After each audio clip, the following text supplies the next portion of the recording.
ایک دور دراز گاؤں کی خاموش فضاؤں میں ایک متوسط مگر خوشحال گھرانہ بسا ہوا تھا، جس میں خالد ایک دیانتدار، محنت کش اور صابر انسان اپنی بیوی زلیخا کے ساتھ رہتا تھا، جسے حسن، دولت، آرام اور زمانے کی ہر ظاہری معیار کے مطابق ایک پرآسائش زندگی نصیب تھی۔ مگر زلیخا کو ہمیشہ کچھ نہ کچھ کمی محسوس ہوتی۔ وہ کبھی اپنے شوہر کے کپڑوں پر تنقید کرتی تو کبھی گھر کے سادہ فرنیچر کو ذلت سمجھتی۔ جب خالد مزدوری کر کے شام کو تھکا ہارا لوٹتا تو زلیخا کبھی پانی کا گلاس نہ دیتی، بلکہ تانوں کی تلواریں اس کے صبر پر برسات دیتی۔ کیا اسی لیے میں نے تم سے شادی کی تھی؟ تم میرے خوابوں کے راجا نہیں بلکہ غربت کے پجاری ہو۔ اور جب کبھی خالد اسے پھول لا کر خوش کرنے کے لیے کوشش کرتا تو غصے سے وہ پھول پھینک دیتی اور کہتی، کبھی سونے کا ہار لا کر دکھاؤ تو مانوں تم مرد ہو۔ وہ کبھی اپنی سہیلیوں سے شوہر کی شکایت کرتی تو کبھی امیروں کے گھر دیکھ کر حسد بھری آہیں بھرتی اور پھر آ کر خالد کو کوستی کہ تم نے مجھے اس قید خانے میں ڈال رکھا ہے۔ جبکہ خالد ایک ایسے شخص کا نمونہ تھا جو اپنی بیوی کی ہر زیادتی کو مسکرا کر سہ لیتا، جو اپنی تھکن کو چھپا کر اس کی باتوں کو برداشت کرتا، جو ہر ماہ کی تنخواہ لا کر اس کے قدموں میں رکھ دیتا۔ مگر زلیخا کو کبھی شکر کا احساس نہ ہوا۔ ایک دن حد ہو گئی،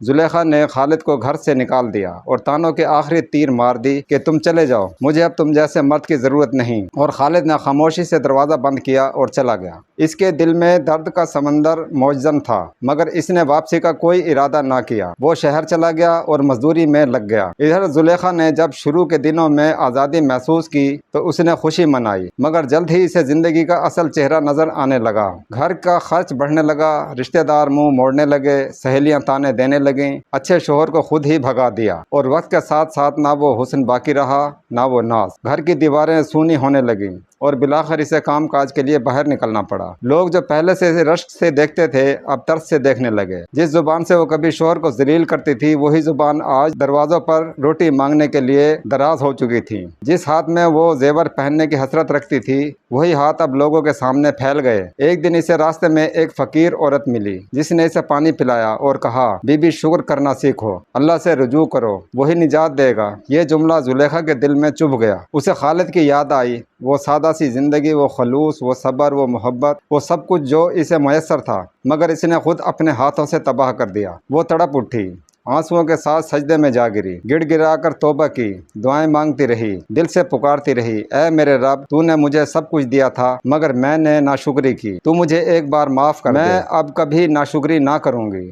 اور پھر ایک دن کئی سال بعد اسے خبر ملی کہ خالد شہر میں ایک بڑی کمپنی کا مالک بن چکا ہے۔ جب وہ اس کے دفتر گئی تو دربان نے روکا، مگر اندر سے خالد نکل آیا۔ اس نے اپنی سابقہ بیوی کو پہچان لیا۔ اس کے چہرے پر کوئی نفرت نہ تھی بلکہ آنکھوں میں وہی پرانی نرمی تھی۔ اس نے اسے بیٹھنے کو کہا، پانی پلایا اور پوچھا، تم یہاں کیسے آئی ہو؟ زلیخا رو دی، آنسوؤں سے اس کا دوپٹہ بھیگ گیا۔ اس نے ہاتھ جوڑے، معافی مانگی اور کہا، میں جان گئی ہوں کہ نعمتوں کی قدر نہ کرنا ہی اصل غربت ہے۔ میں نے سب کچھ کھو دیا لیکن تم جیسا انسان کھو کر سب سے بڑی محرومی پائی۔ اگر ممکن ہو تو مجھے ایک بار پھر اپنی چھاؤں میں لے لو۔ خالد نے کچھ دیر خاموشی کے بعد کہا، اللہ معاف کرنے والا ہے، میں بھی معاف کرتا ہوں، مگر اس بار اگر تم نے شکر کرنا نہ سیکھا تو یہ دروازہ ہمیشہ کے لیے بند ہو جائے گا۔ زلیخا نے آنکھوں میں عہد باندھ لیا، مجھے صرف ایک موقع چاہیے اور میں ہر لمحہ شکر کروں گی۔ اس دن کے بعد اس نے اپنی زندگی عبادت، سادگی، قناعت اور شکر گزاری کے ساتھ گزارنا شروع کی، اور ہر عورت کو نصیحت دیتی رہی